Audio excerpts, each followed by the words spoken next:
Welcome everybody to our next in the list of live webinars hosted by our company, Rubin, teaching today another set of critical communication skills as we find ourselves in this COVID-19 era, and hopefully skills that will be meaningful and useful even beyond when we get back to normal. And we are got to put that in quotes for a long, long time, whatever normal becomes. These skills will always matter. So I appreciate everybody being here. And if you've been to a previous webinar, let's go into the chat. Let us know that you've been here before. I know we have some returnees, and I'm so thankful you've made time in your day once again for these webinars. Let us know in the chat if you, hey, Kim Radford, you're Wahoo, you're UVA Cavalier from Blacksburg, Virginia, the home of Virginia Tech. I love it. I love it. Jessica, been to every single one. Thank you. Thank you. I'm so grateful that you're all here. And for some brief background, for those who have not, those who are new, my name is Danny Rubin, talking to you from Virginia Beach, Virginia, where we are based. Our company is called Rubin. Hi, Colleen. Thank you so much for being at these webinars. For those who are here for the first time, let me just give you and the students some background. I talk all the time about the importance of context, right? Helping students understand, and anybody on a webinar, what is this all about? Where's all the information come from? So our company is Rubin, and we are a leading provider of online curriculum for business communication skills. And we're going right at that topic today, teaching students, and really all of us as a refresher, how to be effective communicators in a distance learning or remote learning capacity. Hi, Heidi. Welcome back. So glad you're here. Elizabeth, too. Thank you, everybody. And so my background briefly, I went to the University of Virginia, undergraduate degree in history, nice liberal arts degree, right? And then I went for a master's of broadcast journalism from the University of Maryland, College Park. And from that degree, I landed a job as a TV news reporter. So for about 3 years, I was a reporter on TV for a CBS news station in Virginia, covering the good, bad, and ugly on local news, covering whatever was going on that day. And it proved to be a great training ground to learn so many important communication skills, many of which I'll share with you today. Because all of being a journalist and being on camera requires great speaking and being a great writer, getting to the point, and learning how to talk to people. And those skills matter for all of us, no matter where we want to go for college or career. I left that role in TV news and I went to work as a consultant for a show on NBC News called Meet the Press. I'm sure that you've all heard of it. Maybe some of you have watched it. It's been on TV for about 60 years.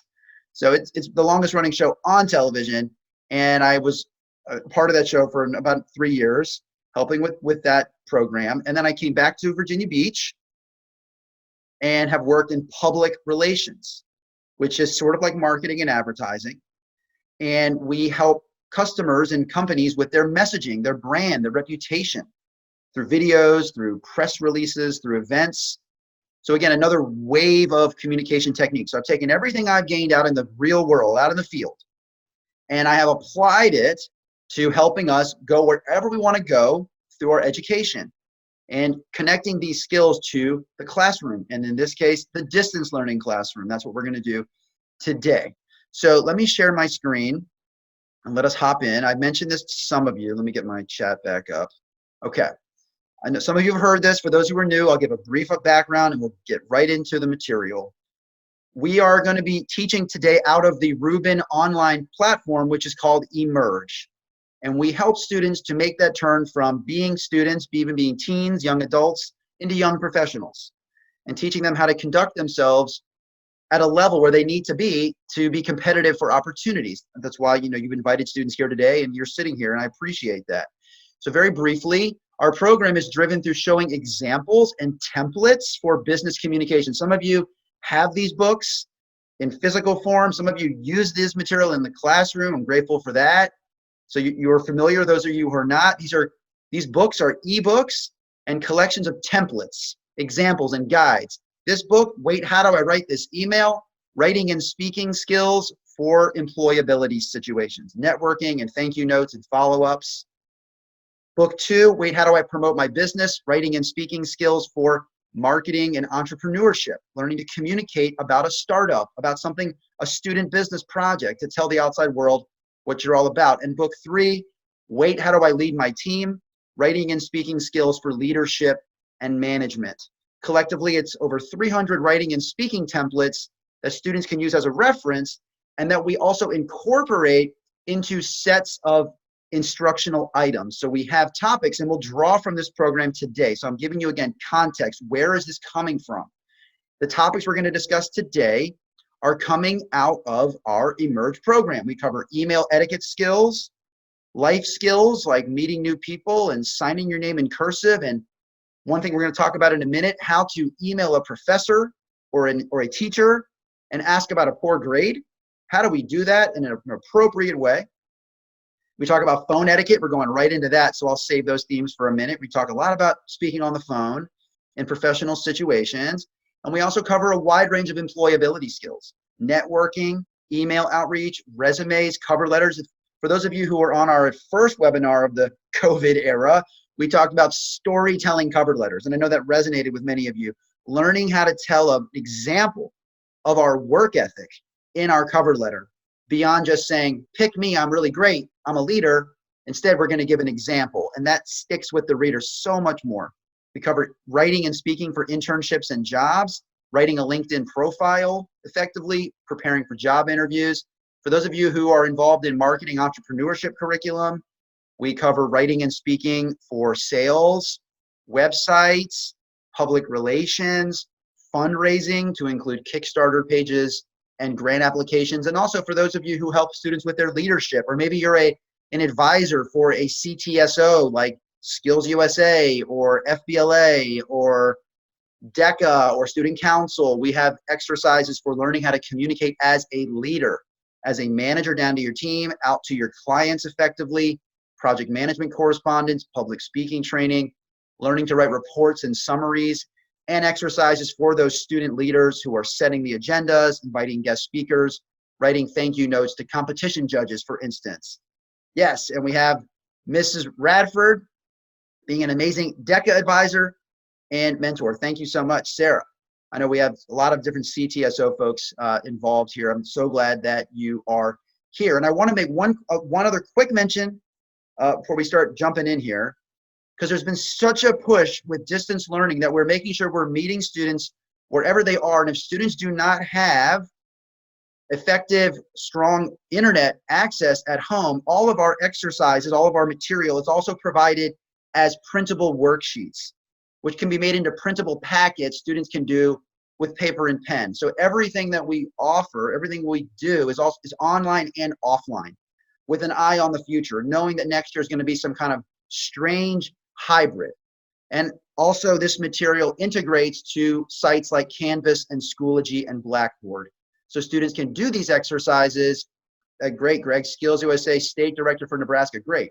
All of our exercises can be done inside school platforms like Canvas and Schoology without the need to log in to our program. All right, with that said, let me get us over to what I want to share with you right now. And I've mentioned this on previous webinars. If you've missed these freebies, now is the chance to scoop them up. We've put together 2 separate free lesson plans over the course of these webinars, and I want to make sure that if you haven't had them yet, that you get them. So the first is an email etiquette lesson plan.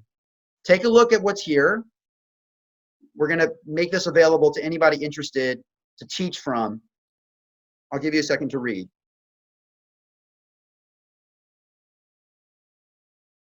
So we are learning how to compose a good-looking email. Hopefully some of you have been able to use this so far, or you have it in the queue to help you finish out the year, teaching students how to write a good-looking email from home. And if students complete this unit, they are eligible to receive an advanced email etiquette digital badge, which is an icon they can put on their resume or a portfolio or even a LinkedIn profile. We've also put together, let me make sure you can see this okay. We also put together a student leadership lesson plan. Okay, so for those who missed our last webinar on leadership, we have some exercises and some readings in a video that students can go through and observe and take part in. I'll give you a chance to read that too.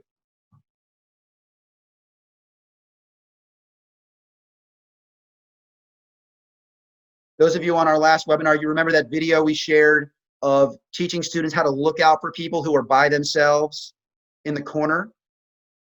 Okay. That's also included in this packet. So if you're interested, Kim said the screen is frozen. Hopefully it's not frozen for everyone else. If you are interested,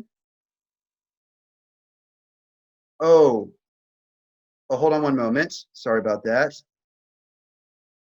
I think I was sharing the screen. Can you see it now? Can you see the email etiquette lesson plan right now? Can you see it now? It says email etiquette. Okay, I'm sorry. Sorry about that. Whole time I'm talking. Okay. I thought I had my whole screen shared. It was just that browser. All right. So you heard what I just said. Now you can see it. We have an email etiquette lesson plan. Okay. I'm sorry. Oh, Zoom sometimes, right? So, and live TV, right? Show must go on. So email etiquette lesson plan, take a look. I want to share this with anybody out there who would like to have this material to use this spring, this summer, even into the fall. Teaching students how to write a good email. This is what I was just talking about. Okay. And this is the leadership lesson plan.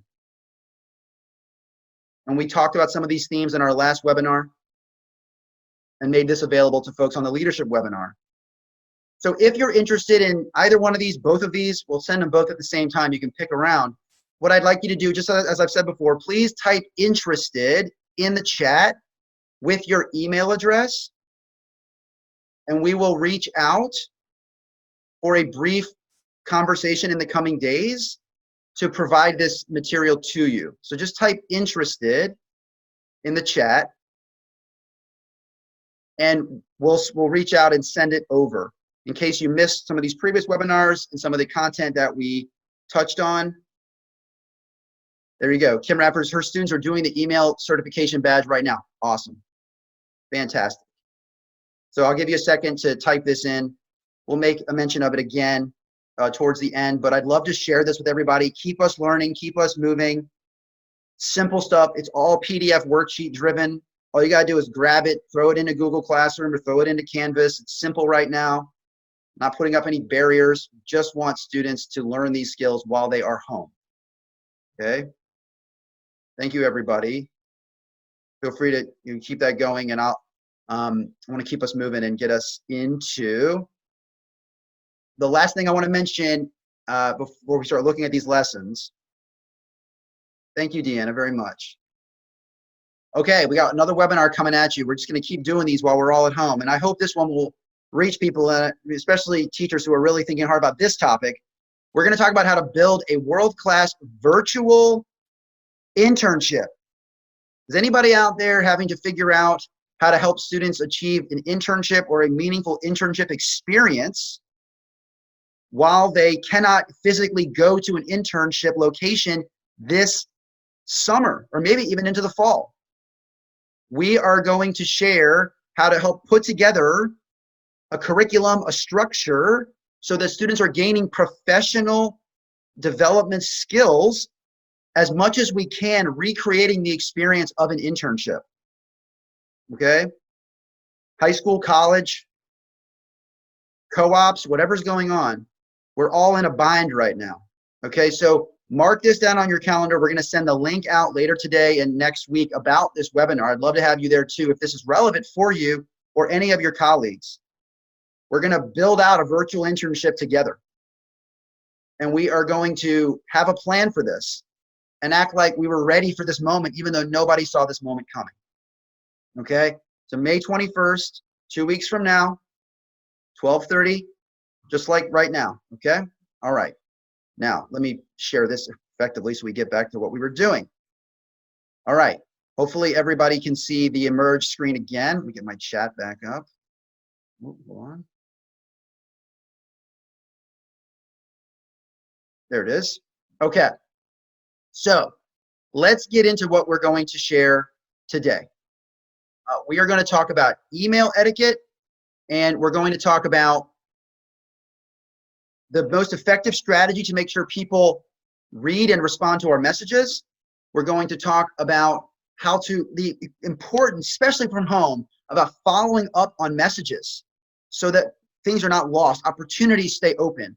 We're going to talk about phone etiquette skills for classic phone conversations, preparing for phone interviews, and preparing for virtual or Zoom-based conversations. Okay, we're going to run through those and leave some time for a Q&A as always. So let's dive in. Let's start learning, okay? This is what I want you to understand. Let me use our reading tool to keep us focused. Let's say that we want to email our teacher about a poor grade, okay? At any level, like you want to inquire, you want to know what's going on. When we reach out to somebody about anything, we always want to make sure that our main point of our message is as high up in the message as we can make it, okay? I see when the chat went away when I put up this feature, but I'll check the chat in just a minute, okay?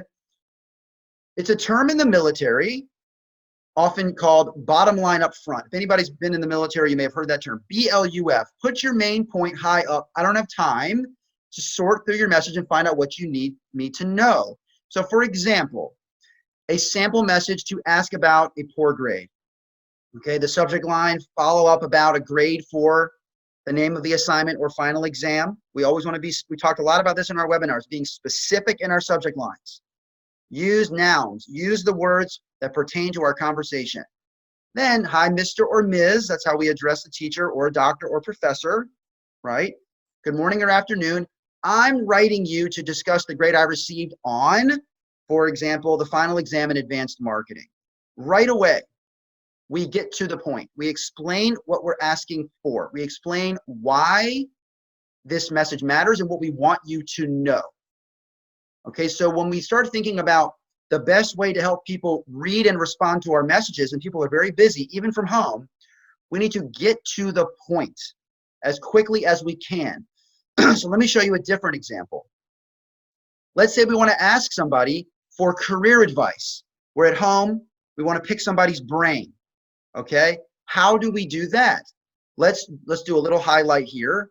Career questions could use your advice. We talked about that as well in the webinars before. A great way to ask somebody to help us is to always ask for their advice, not for a job, not for a handout, not for a favor. You say, I'm coming around to learn from you. So you can show me all the wisdom you've gained and share it back with me. Great way to start any conversation. And once we do start that conversation, we say, hi, so-and-so, I hope everything is going well at blank, for instance, at your job, at your school, whatever's going on. Then what do we do again? I'm at a crossroads with my career or my schooling and could use your guidance. So right away, we don't start off by saying, here's the issue that I'm having, right? So they say it here. I'm working right now at a research lab. Might want to go back to school for a PhD, just as an example. I value your perspective. Before we talk about what's going on in our world, we tell them the intention and the nature of our message. Get my chat back up. Keeps going away from me. Well, it'll come back in a moment. So we are being clear right up front about what it is we are asking for. So there's no mistaking it. And the person has context again. They can put our message in context to say, oh, now I understand what they're writing me about. Everything else about the email is supporting the main point. Okay? Let's look at one more example. And I'm sorry if you're commenting. Let me try to, there it goes. It just came back. Let me try to get it to stay. A minute. Okay, there it is. Okay. Let's look at one more example of that bottom line up front approach. Let's say we want to seek an advice from another leader. Let's say another student leader or somebody in a leadership position we want to talk to, do a Q&A with, from a student organization or someone during an internship, even a virtual one, something we're going to talk about next time. Having a virtual or distant Q&A with an employer during our virtual internship. So once again, here we go again.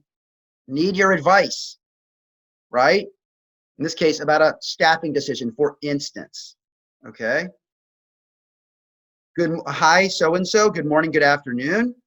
In this case, we do a little bit of how is it going? in your world before we just jump right into a question. Ask them about themselves. And then I'm reaching out because I need your advice as I decide how to manage my team and delegate responsibility. So right away, we say, what is the purpose of my message? I'm writing you because blank. That should be the front of your mind. Top of the message. I'm writing because of blank. And then supporting information.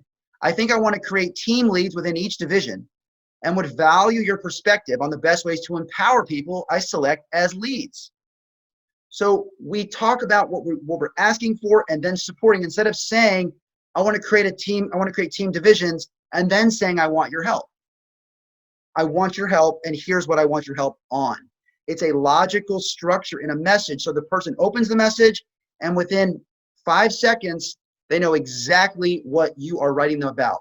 And it makes it easier for them to then finish out the message, reply, and give a quick response. Because you have respected their time and attention and directed them to exactly the main point as quickly as you can. There's a term in journalism. If there's any hopeful journalists out there, who's heard the term before? Don't bury the lead. Has anybody heard that expression before? Don't bury the lead. Meaning, what do I need to know right away? Put it at the top. When we read a news article, they tell us the main point in the first paragraph, and everything else follows. And this is why I'm saying what I'm teaching you are journalistic techniques that we apply to our day-to-day lives. We should not bury the lead when we're asking for something, asking for help, asking for an opportunity, asking for advice. Ask for it early on, and everything flows from there. So I hope that this idea gives you a frame of reference, and you can look back at this webinar and see these examples. But think about your messages differently. Think about an email you're about to send when we're done with this webinar. Or maybe you're putting one together right now. Are you putting your ask up front? Are you putting it up high? Because that is the most critical part of the message, after the subject line. And I would encourage all students right now, and anybody who's trying to make a connection while we're sitting at home, and you should be, don't let the slowness of these days slow you down. Let's make our own momentum. Ask somebody for advice, reach out, make a connection, be clear about the ask right away. Okay, now let's turn our attention to another topic, something that I believe in so deeply, especially right now where the world has seemed to slow. But let me tell you something, there are opportunities everywhere. Doors close, other doors open. That's how the world works. So let me ask you this question. Let's say you send an email and the person, for one of those opportunities, asking for advice, asking for someone to help you, and let's say they don't answer. They don't answer you at all, no response. Let me ask the students here, what do you do if someone doesn't write you? Do you think that, oh, they must not like me? I must have bothered them. I must have gotten in their way. I shouldn't talk to them again. What would you say? Can I have a student answer? Do you just let it go? Oh, well, I tried. It was a lot to send that first message. I guess I'll just let it go. What would a student say to that? A student who's on this webinar, unless you were told to be here for a grade, but if you wanted to be here, I hope that you're a little bit hungry, that you want to keep pushing. So what we're going to talk about here is the email that you must send to follow up with that person. Okay? Subject line, following up. In this case, it's a business arrangement, renovation proposal. Okay? Hi, Mr. or Ms. If it's someone who's an employer, someone you don't know, maybe it's someone you do know. We talk in our program about when you can use first names, when you cannot, based on the circumstances. Good morning, good afternoon. Here we go again with that bottom line up front. I'm following up on the status of your proposal for the renovation to the shopping mall. This is like a business case, right? Great question, Susie. I'll get to that in 1 second. How long should I wait to follow up? Perfect. That's the next thing I was going to say. First of all, we must send that follow-up, that one follow-up message at a minimum, because here's what happens. The person may have just missed it. They may have intended to respond. They got distracted, right? There are a million reasons why somebody may have intended to write you back, but didn't. And your follow-up could be the prompt that gets them to write you back, which leads to a conversation, which could lead to an opportunity, which could maybe change your entire career path or college path because you were willing to send that follow-up message, right? Especially while we're at home right now. We do not have the luxury of walking down the hall and tapping on someone's door and saying, hey, did you get the thing I sent you? That does not exist right now. All we can do is fight for ourselves from a distance. And the first line of attack is to send that follow-up message, okay? Susie has two great questions. I'm going to get to them right now in succession. A good rule of thumb to follow up is you wait 48 hours. If it's not urgent, okay? If you sent off a financial aid application and it's due like at 11 o'clock that night, you need to follow up like that day, right? Because it's time sensitive. But if it's like looking for help or an opportunity or advice or something like that, that's sort of be good to do, but it's incredibly urgent, 48 hours. You wait 2 days, and that second day, you're coming right back saying, I want to make sure you saw my first email. Now, what if they ignore your second email? That's a great question. You have to ask yourself, how much does this particular opportunity matter? If it's a big moment or somebody you have to talk to or you really cannot let this go, guess what you're going to do next? You're going to use the phone. And doesn't that go perfectly into the next thing we're about to talk about, which is phone skills? Okay, you're going to pick up that phone and you're going to try your best to reach that person. Now, I know it's challenging right now because people are not at their office, but there are opportunities and there are moments where that person may provide a mobile number, potentially in a previous email in their signature, okay? It is possible that their number is available. If not, as a last resort, I would wait another 3 days, send one more message. Say, I just want to try you one more time. I appreciate a response. At that moment, if you can't reach them by phone, if you cannot walk over to where they are, that may be the extent of what you can do right now. But that third email may just do the trick. Hopefully the second email will do it. But the bottom line is being willing to fight for yourself and not letting that first email go by and thinking that they're mad at you because they didn't answer you. Do not think that way. People respect people who know how to follow up. And all you want is an answer, yes or no. We don't want to be in that gray area where we don't get a response at all. Let's keep us moving here and head over to phone etiquette. Okay, let's talk. So let me switch it. I want to switch us a little bit. Let's talk first about some classic phone etiquette situations. Okay, right into what we just ended up with. The emails don't work. We're getting on the phone. Okay, let's talk about how to answer the phone when someone calls us. Let's start there.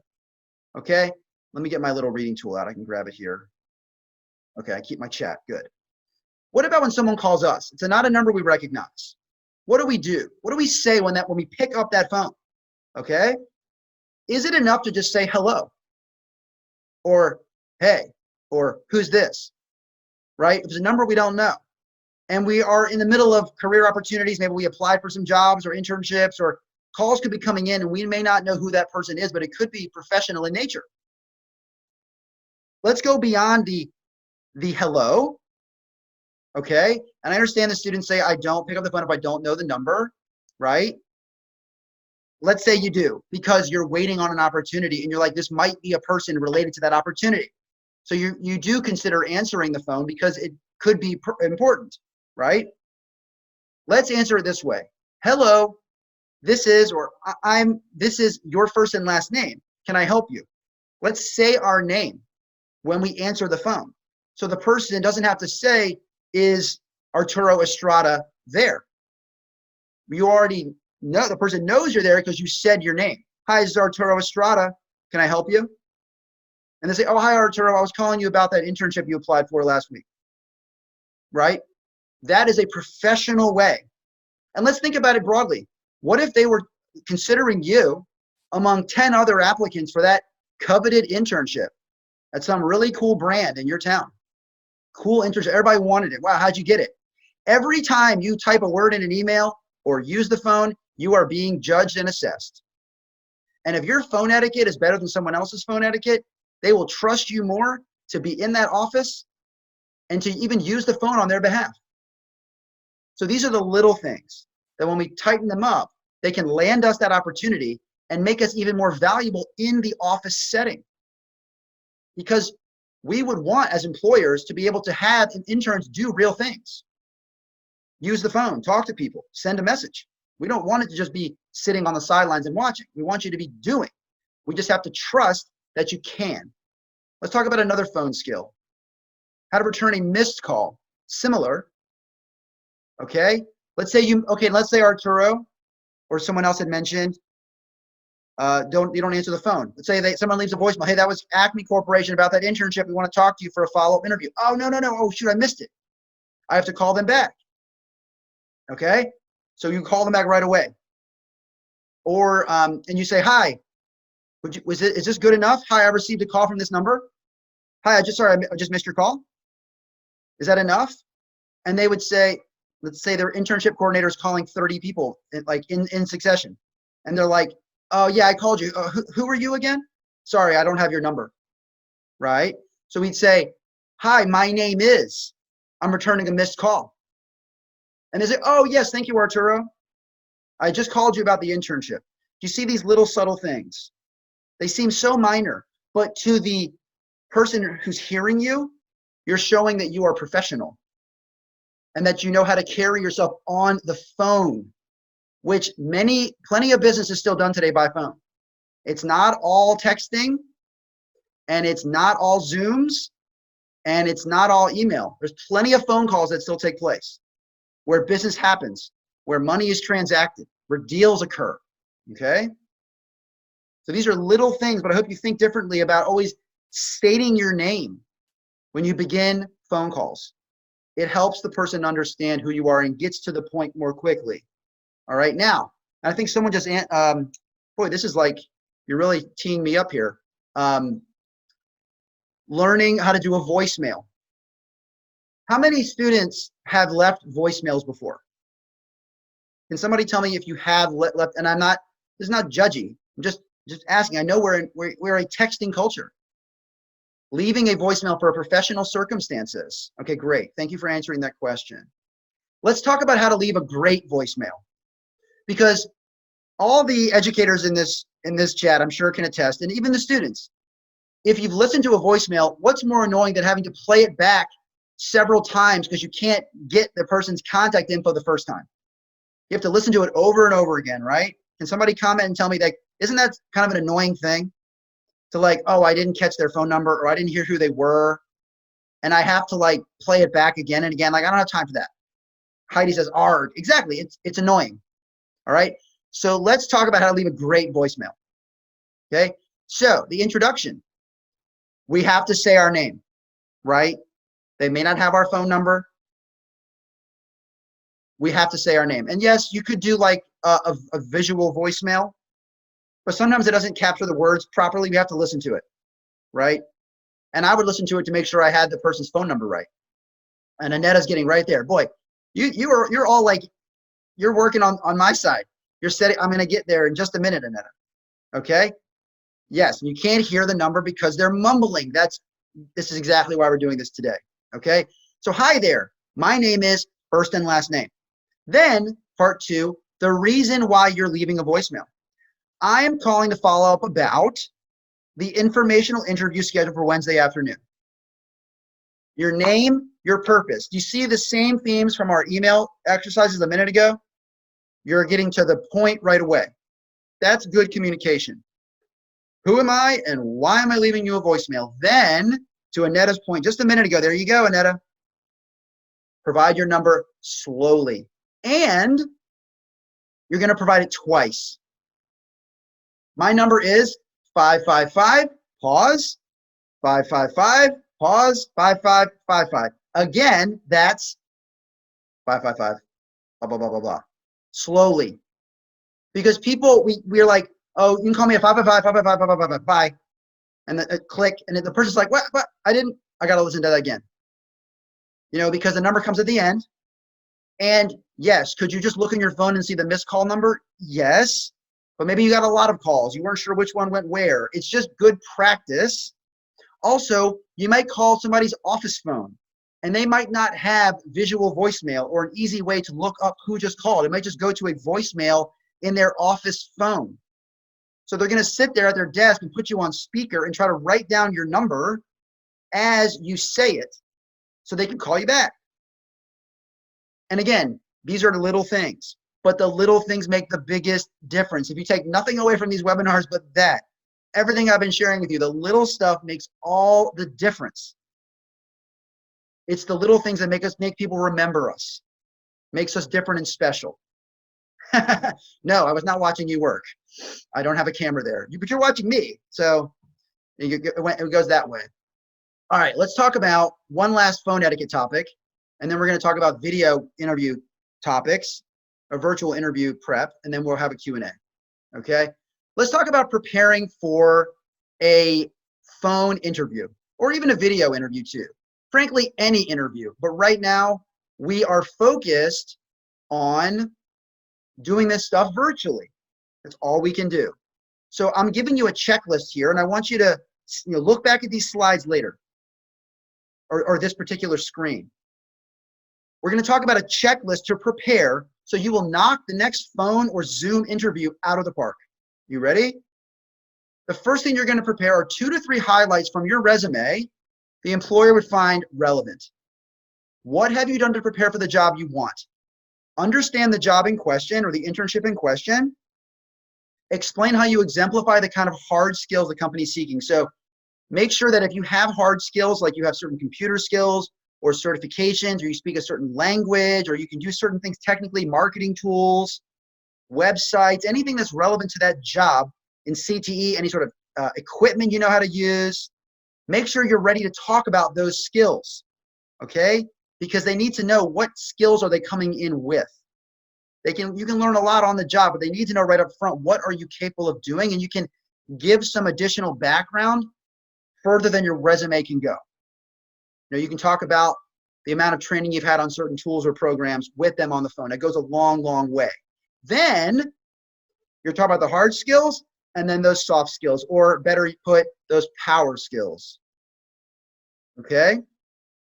So let's talk about, our stories. I mentioned stories before. You're going to prepare 3 stories that demonstrate, 2 of those demonstrate how you worked through a tough challenge in a class project, in a volunteer capacity, at a job. You had an issue with a customer or an issue with a product, and you worked through a challenge. You're going to have 2 examples ready to go to talk about how you solve problems, and a 3rd story that talks about something fun you do in your personal life. So the employer gets to know you on a personal and a professional level. So let's back up. 2 to 3 highlights from your resume that demonstrate your abilities to do the work, and then 3 stories about who you are. 2 that demonstrate your character, your grit, your determination, and 1 that showcases who you are outside of work. Okay, then this part is so critical. We talked about it before in previous webinars too. You are going to research projects from the company's website to be able to talk knowledgeably about what they do. Can any student type in the chat for me and tell me, where would you go on a company website to find some of their recent projects? Where would you search? What would you look up? What would you go into and try to find? What are some of the page names on a website? Can anybody type in, tell me? Search page, maybe you could search their name, project, online at their website. Yes, but where would you go on their website? What would the page be called? Give me a name of a page you might look for. About, maybe the about, but the about is often not updated with new stuff. News is a good one. You can also go to a blog or latest news. And the real secret one, if you want to write this one down, is called the press releases. Look up their press releases, and they're sharing all their latest achievements. Read 2 of them and be ready. So when they say, have you had a chance to look at our website yet? You say, yes. And I actually was reading about your press releases. And I read about your recent project doing X or Y or Z. You'll be halfway to that job with an answer like that, because every other applicant will not have an answer. Okay?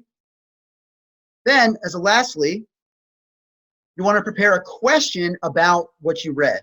So have a question ready about one of those press releases or recent news achievements. Say, I was reading about it and I was curious, how did your team do this all in 1 year? Or how did you raise $500,000? Or ask a question. Show that you're thinking. And you're not just ready to talk about you, you're ready to talk about them, okay? So important that you think about other people while you're pursuing your own opportunities. That's how doors open. Make it about them as well. And they will think you are above and beyond what they were expecting, okay? Then lastly, think about what value can you add to the team? Be ready to talk about it. It may come up, it may not. But say, my experience doing X makes me well positioned to help you with doing this. I know this particular thing is a big part of your company and I have experience, I could help. Are they going to train you on what they do and teach you the skills and the lingo and who they are as a company and everything? Of course.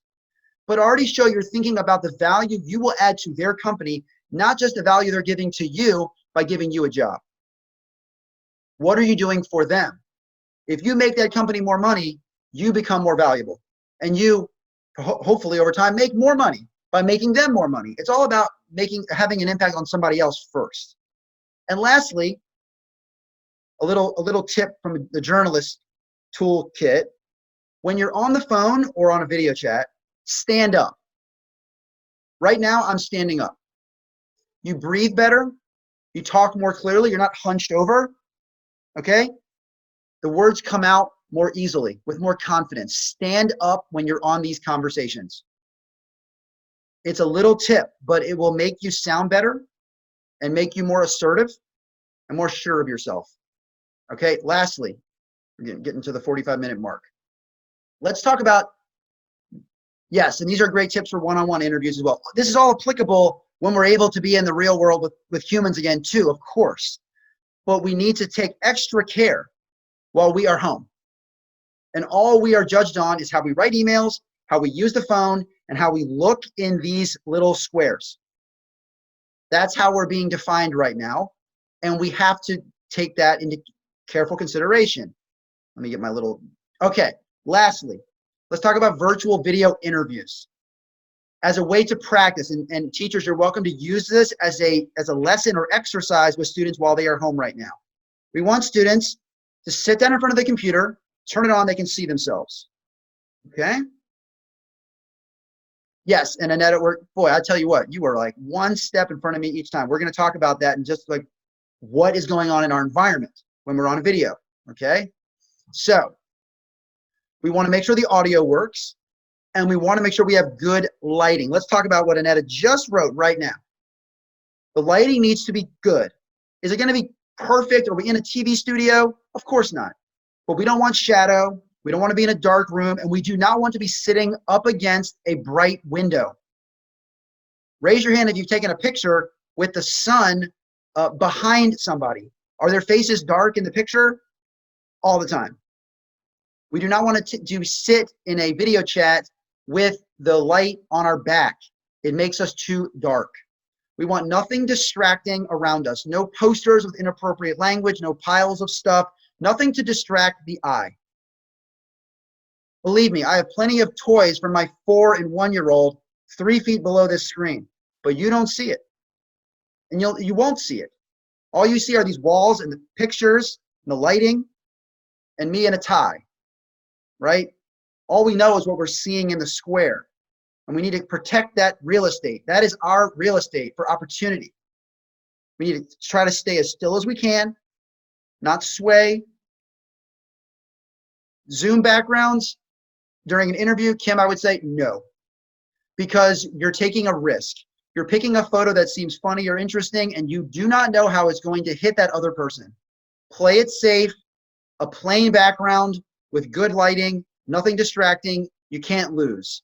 But if you start playing around with pictures and backgrounds and landscapes, it's distracting. In that environment, you do not know enough about the other person. You don't have the relationship built. Don't play games and don't get cute.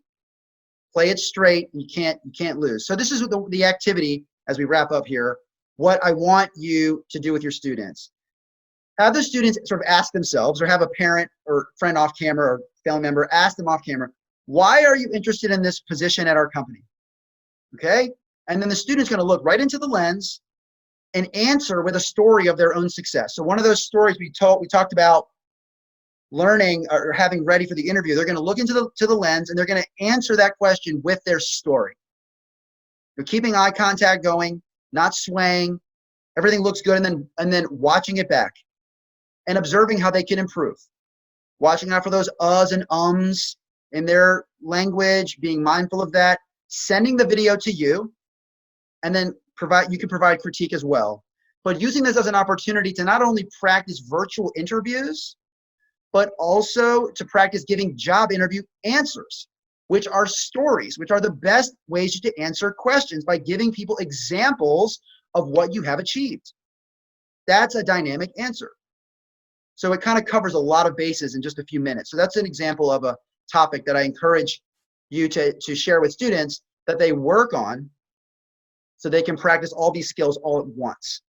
All right, we are kind of coming to the close. I want to remind everybody who may have missed it at the beginning, and we can save a few minutes for a Q&A. Lastly, if you missed this offer before, if you'd like our student email etiquette plan for lessons on email etiquette or our leadership lesson plan, you can have both. It's like, over 10 hours of material if you used it all. Please go to the chat and type interested with your email address. Interested and your email. The goal is a brief phone call for those who we haven't spoken to yet. I just want to have that quick call to help you understand our instruction. If we've already spoken, don't sweat it. But for the new folks, a quick call in the coming few days, help you understand it, make the most use of it. So interested and your email address. All right, so feel free to just send that over and we'll be in touch very shortly. And lastly, as a reminder for those who missed it, another webinar in 2 weeks. Here we go. How to build a world-class virtual internship. How do we keep students engaged when they cannot go to a physical location? How do we help recreate that experience and prepare them for the professional world from a distance? We're going to break that down and lay out a structure to run that program. The link is coming soon, but put it on your calendar now. All right. Okay. And again, a reminder, we will, yes, Kim, we're putting all of our webinars on our YouTube channel. This one will be coming out in the coming, hopefully in the next several hours or late by tonight, ideally, we'll get it out. Okay. Are there any last questions about what we covered today? Yeah, I did speak with Jessica on the phone. And, got to be professional at all times. The lights are on, even when we're standing in our houses, metaphorically speaking. Are there any last questions here? Otherwise, well, we can, depart. Thank you so much, Carol. We know that students need to know these skills. These are not complex. These are not for advanced degrees. These are the skills of life. And if we can teach students from an early age how to communicate effectively, they can open any door, even in the worst economic times of our lives. Opportunities are there. Employers will be hiring. There are chances to shine. And now is the moment to get it right, to start putting ourselves out there when we start to make that turn and the world starts reopening, right? Thank you, everybody. Question from Christopher. Can my internship co-attend this webinar by having a world-class internship? Yes, please. When you see the email come out, send that link to the coordinator. Love to have that person on to observe and help and talk as a group, really. How are we going to get through this? Really, right? This is all new. But some of these skills we talked about today and others will get us there. All right. Any last questions, or we will depart. Thank you, everybody, for being here. And keep an eye out for future webinars, and we'll see you in a couple of weeks.